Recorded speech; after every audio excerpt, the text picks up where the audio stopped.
Friends, નૂડલ્સનું નામ સાંભળીને તો ચાઇનીઝ લવરના મોઢામાં પાણી તો આવી જ જાય છે, પણ આજે આપણે એકદમ જ હેલ્ધી નૂડલ્સ ઘરે જ બનાવશું, જે ગ્લુટેન ફ્રી છે ને ચાઇનીઝ લવરને નૂડલ્સ ખાવા માટે વારંવાર રેસ્ટોરન્ટમાં જવાની જરૂરત નહીં પડે અને જે વેટ લોસ જેની ફોલો કરતા હોય તે પણ આવા નૂડલ્સ એન્જોય કરી શકશે. તમે વિચારતા હશો કે કયા નૂડલ્સ બનાવી રહ્યા છે, તો ફ્રેન્ડ્સ આજે આપણે રાગી નૂડલ્સ બનાવી રહ્યા છે. સુપર યમી અને સુપર ડેલિશિયસ બન્યું છે. તો ચલો ફ્રેન્ડ્સ, આપણે રેસીપી બનાવવાનું સ્ટાર્ટ કરીએ હવે. જો તમને મારી બતાવેલી રેસીપી ગમે તો મારી ચેનલને સબસ્ક્રાઈબ જરૂરથી કરજો અને સાથે સાથે બેલ આઇકન પર પણ ક્લિક કરજો, જેથી કરીને હું જે બી નવી રેસીપી પોસ્ટ કરું તેની નોટિફિકેશન સૌથી પહેલાં તમને મળે. ફ્રેન્ડ્સ, નૂડલ્સ બનાવવા માટે સૌથી પહેલાં આપણે વેજીટેબલ ચોપ કરી લઈશું, જેની માટે મેં અહીંયા કોબી, ત્રણેય કલરના રેડ, યલો, ગ્રીન કેપ્સિકમ, ફણસી અને દૂધી લીધી છે. કોબીને આવી મીડિયમ થીક અને લાંબી કટ કરવાની છે.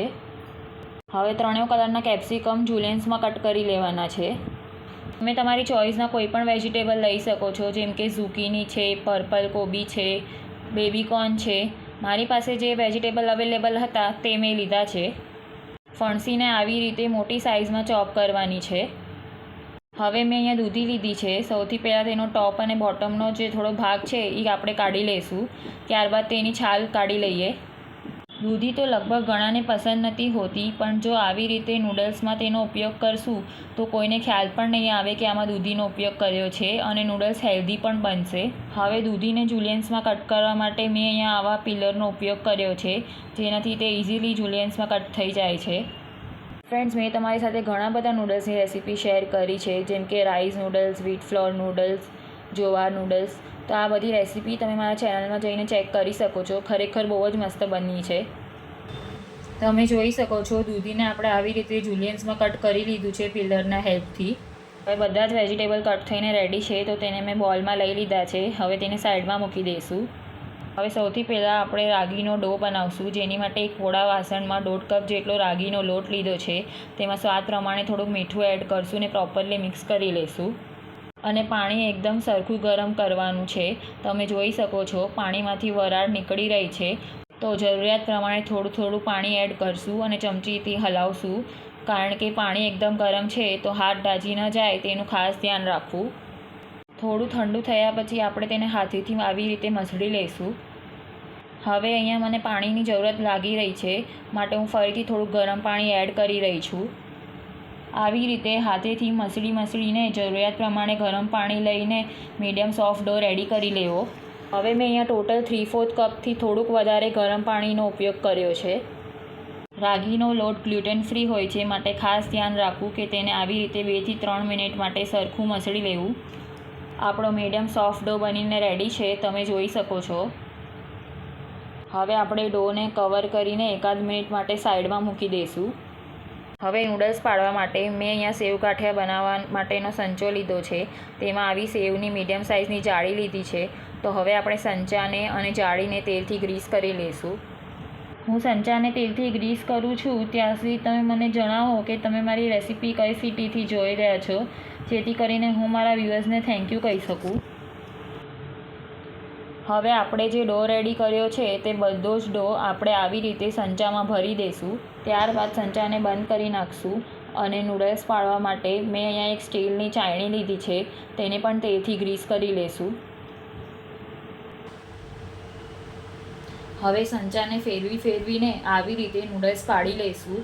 અહીંયા નૂડલ્સ એક જ લેયરમાં પાડવાના છે, વધારે લેયર નથી કરવાના, કારણ કે છૂટા પાડતી વખતે તે તૂટી જશે. આ વાતનું ખાસ ધ્યાન રાખવું.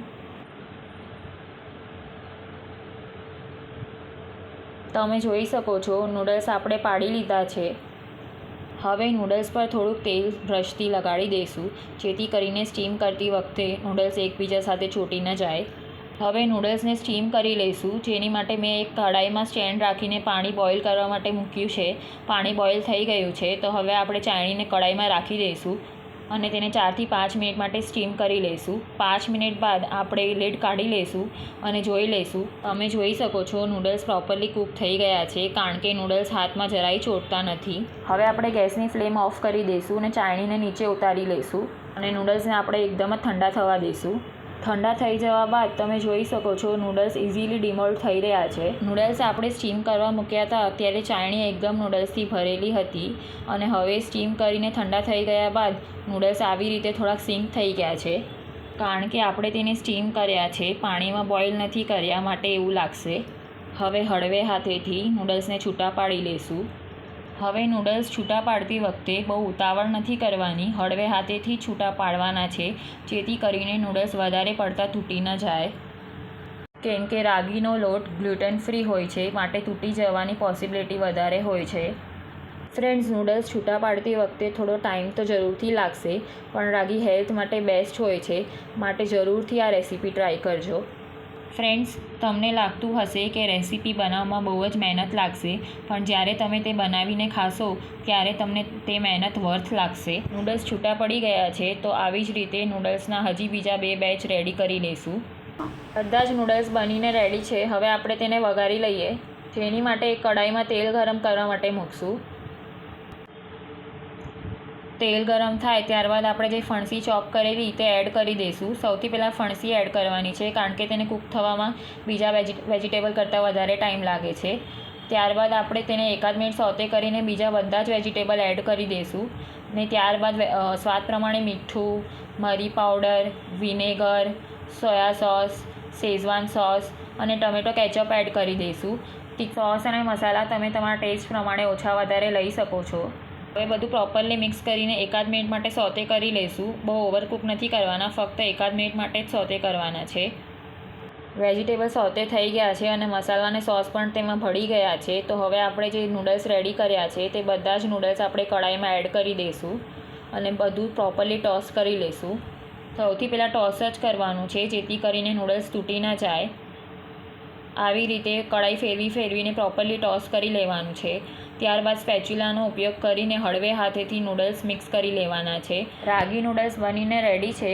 આપણે જેટલા નૂડલ્સ બનાવ્યા છે તે 2 વ્યક્તિને સર્વ કરવા માટે ઇનફ છે. તમે જોઈ શકો છો, ખરેખર બહુ જ ડેલિશિયસ ને યમ્મી બન્યા છે. તમે જરૂરથી રેસીપી ટ્રાય કરજો. હવે આપણે નૂડલ્સને સર્વ કરી લઈએ. હવે આપણે નૂડલ્સને સફેદ તલથી ગાર્નિશ કરી લઈશું. તો બનીને રેડી છે હોમમેડ રાગી નૂડલ્સ. જો તમને રેસીપી ગમી હોય તો મારી ચેનલને સબસ્ક્રાઈબ કરવાનું ભૂલતા નહીં. Thank you so much for watching my video. ફરી મળશું નેક્સ્ટ રેસીપી સાથે. Bye bye.